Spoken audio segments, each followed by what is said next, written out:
Assalamualaikum. I hope you all are fine and doing good. As we have discussed the type 3 in previous lectures, देखेंगे कि हम questions को कैसे उन types को यूज करके इजी बना सकते हैं। ठीक है, तो आप यहाँ देख सकते हैं कि हमें एक क्वेश्चन गिवन है जिसमें पावर 4 से ऑनवर्ड सारे डिसेंडिंग पावर्स मौजूद हैं। ठीक है, देखिए सबसे पहली वर्किंग हमारी क्या होनी चाहिए हमेशा कि हमने एक्स स्क्वायर से थ्रू आउट डिवाइड करना है। ठीक है, तो यहाँ पे हम क्या करते हैं, एक्स स्क्वायर से थ्रू आउट पूरी इक्वेशन को डिवाइड कर देते हैं।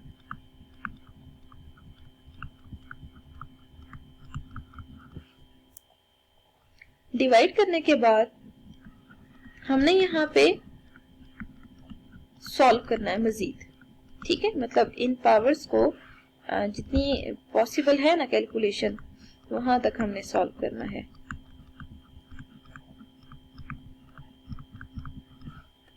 तो आंसर क्या आ रहा है, 2x square plus x minus 6 plus 1/x plus 2 equals 0।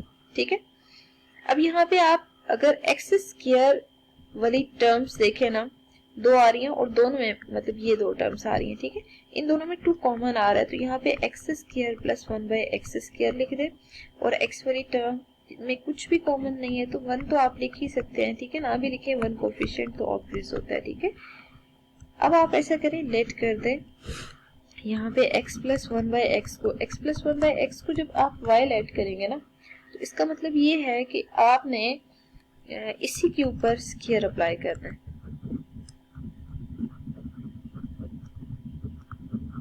ठीक है, दोनों साइड पे स्क्वायर अप्लाई करेंगे तो x प्लस 1/x का जो होल स्क्वायर आ रहा है वो y स्क्वायर के इक्वल है। अगर ये y स्क्वायर के इक्वल है तो इसको मजीद ओपन करेंगे तो आपके पास कुछ इस तरह से रिलेशन आ रहा है और ये y स्क्वायर के इक्वल है।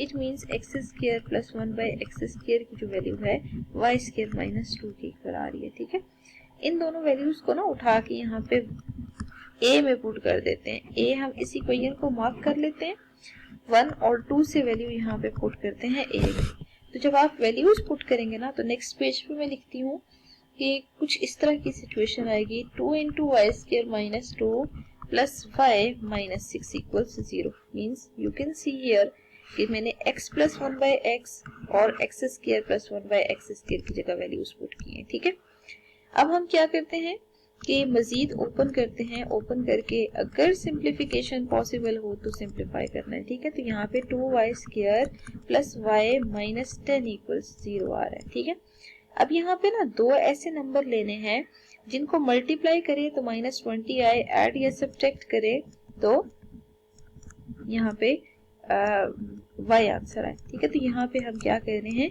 5 और 4 वो दो नंबर ले रहे हैं। आप इन दोनों में से y कॉमन लें, 2y प्लस 5 आंसर आ रहा है और यहाँ से भी आप 2 कॉमन लें तो 2y प्लस 5 आंसर आ रहा है। 2y plus 5 is common hair, it means ये जो दो फैक्टर आ रहे हैं इन दोनों का प्रोडक्ट 0 के इक्वल है। अगर इन दोनों का प्रोडक्ट 0 के इक्वल है तो हमारे पास क्या पॉसिबिलिटी होगी, या तो 2y प्लस 5 0 के इक्वल होगा या आप y माइनस 2 0 के इक्वल होगा। और के साथ इन दोनों को लिख लें। अब 2y माइनस 5 को दूसरी साइड मूव करें, y को आइसोलेट करें तो माइनस 5/2 वैल्यू आ रही है। ठीक है, लेकिन हमें यहाँ पे बैक सब्स्टिट्यूट भी करना है। ठीक है, बैक सब्स्टिट्यूशन में जो y को स्टार्ट पे आपने लेट किया था वही यहाँ यूज करना है। तो यहाँ पे आप देख सकते हैं कि y को आपने x प्लस 1/x लेट किया, तो आप क्या करें, x प्लस 1/x पुट कर दे y को। ठीक है, y को जब आप बैक सब्स्टिट्यूट करेंगे x plus 1/x equals minus 5/2 आएगा और इसको हम ऐसा करते हैं कि सॉल्व कर लेते हैं। x square plus 1/x minus 5/2 के इक्वल है। अब हम ऐसा करते हैं कि ये जो वैल्यू है ना, you can see here y equals 2 और यहाँ पे भी y को बैक सब्स्टिट्यूट कर लेना है। ठीक है, x स्क्वायर प्लस 1 को 2 से और माइनस 5 को x से मल्टीप्लाई करें। ठीक है, मतलब ये मैंने क्रॉस मल्टीप्लाई किया। क्रॉस मल्टीप्लाई करने के बाद ना हमने इसको मजीद सिंप्लीफाई करना है, तो सिंप्लीफाई करके जो आंसर है वो कुछ इस तरह से आ रहा है। तो 2x square plus 5x plus 2 equals 0 आ रहा है। अब आपने दो ऐसे नंबर लेने हैं जिनका प्रोडक्ट लें, 4 की इक्वल आए, ऐड या सब्ट्रैक्ट करें तो 5 की इक्वल आए, तो वो 4x प्लस 1 आ रहा है, x आ रहा है, ठीक है। अब आप 2x कॉमन लें तो x प्लस 2 आ रहा है, और फिर प्लस 1 कॉमन लें तो x प्लस 2 आ रहा है, डेट इज 0, ठीक है। अब आप यहाँ से आइसोलेट करें x की टर्म्स को, दोनों फैक्टर का प्रोडक्ट 0 है, इट मीन्स 2x प्लस 1 को भी 0 पुट कर दें और x प्लस 2 को भी 0 के इक्वल पुट कर दें, ठीक है। तो x की वैल्यू आपको -1/2 मिल रही है और यहाँ पे x की वैल्यू आपको -2 मिल रही है। अब हम ऐसा करते हैं कि वो जो दूसरी टर्म है ना उसको सिंप्लीफाई करते हैं, तो x plus 1/x equal to मिल रहा है आपको 2, ठीक है। तो एक्स स्क्वायर प्लस 1/x 2 के इक्वल है। यहाँ से आप सिंप्लीफाई करें तो x square minus 2x plus 1 equal 0 है। अगर आप देखें तो x प्लस 1 का होल स्क्वायर बन रहा है, ठीक है, इक्वल टू 0 आएगा। जब आप दोनों साइड पे स्क्वायर रूट अप्लाई करेंगे तो x प्लस 1 की जो वैल्यू है वो 0 की इक्वल आ रही है। यहाँ से आप x की वैल्यू निकाल लें, x माइनस 1 की इक्वल आ रहा है, ठीक है।